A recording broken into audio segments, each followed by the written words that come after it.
few years ago, we met up with the maker of the Crouching Tiger, Hidden Dragon, Green Sword of Destiny maker, Master Kuo. And one of the things that was so cool about him was that he was actually using the remnants of bones in his sword making and knife making. So it was kind of cool. So we had a chance to go to his shop, and I didn't hold the sword. But it's been a few years. I believe that was 2014 or 15, and he has a museum, and it's actually quite extensive. It's not all originals. There's a lot of reproductions, modern reproductions, but they're in the style of the different time periods, and true. I think as true as they can really be. So I've just put together a little video here to show exactly what he's doing, and it doesn't really capture everything as it should. It's much better in person, of course. But this is I just wanted to show you guys kind of what he's doing and the amazing things he's doing in terms of the craft itself, aside from his own sword making techniques. And of course, I didn't get in trouble for holding swords again that I shouldn't touch in a museum.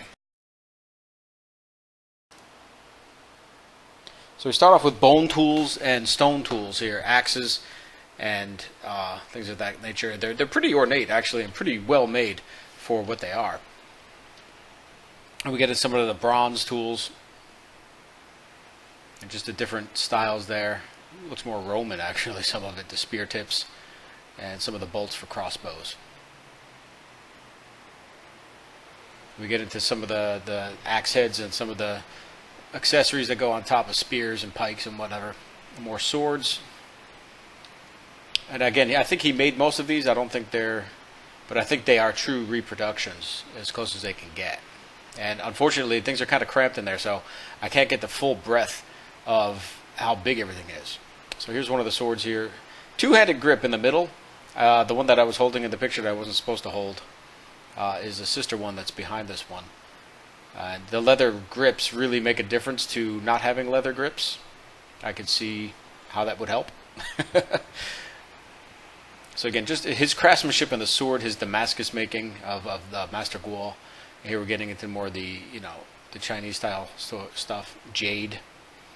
There are jade swords underneath this, all stone there.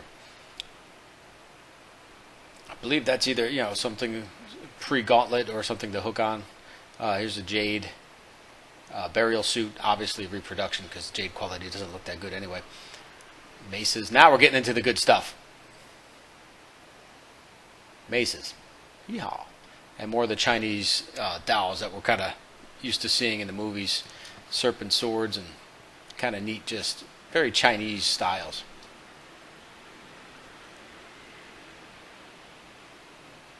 Bronze axe heads. Yeah. Again, a lot of this is, you look at it, it just looks right. It feels right. It just looks like he's really taking the time to recreate, and that's one of his things. He is very astute of that. He is a student of history in that regard. He wants to return back to the way. That's why they used to put the bones in there more for phosphorus and manganese that added, qualities to otherwise impure steel. His helmet selection. Secretly, I actually put one of these on. Don't tell anybody. Hey, repeating crossbow. Pretty cool. No, I did not fire it. There was a limit to my ability to get past security. Here there are a bunch of swords, again behind glass, but what I really liked is a lot of the decorative work there, and it doesn't really show through the glass here, like the angel wings spread on this one. There's one on the other back that has like more like a skull in there. This one's not it, but just the intricacy of the work and the craftsmanship of even the scabbards. Here's the gold inlay with the dragon spitting out, and again the scabbards there and the sheaths are ray skin. You can see it on the handle here, the ray skins.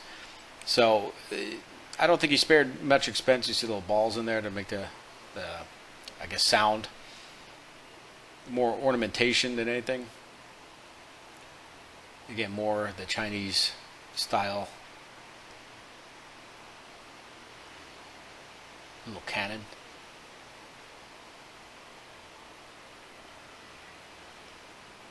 Big knife. And again, he brings in a lot of stuff that's Chinese in origin and the Warring States period kind of stuff.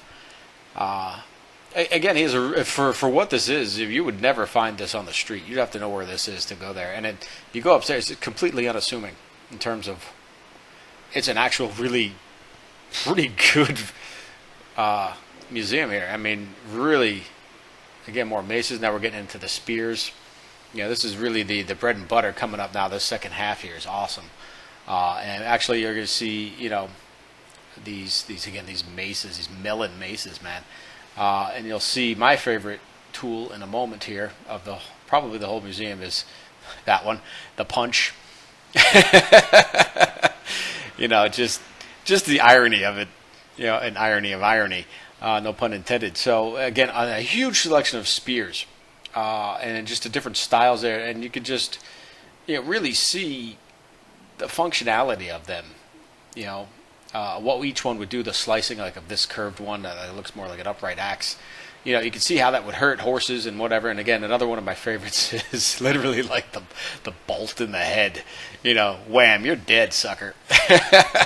Again, the different styles. I could see the damage it would inflict upon either horse and or rider. And the distance that it would be. Let alone foot soldiers. And what the grappling and the hooking it can do, and just the piercing abilities or slicing ability. Just the different functionality of each shape and how it may or may not be effective, depending on what it's hitting, whether moving or not. So this, to me, is the most interesting part of the museum is actually the spears, personally. But yeah, I mean, he's again really amazing.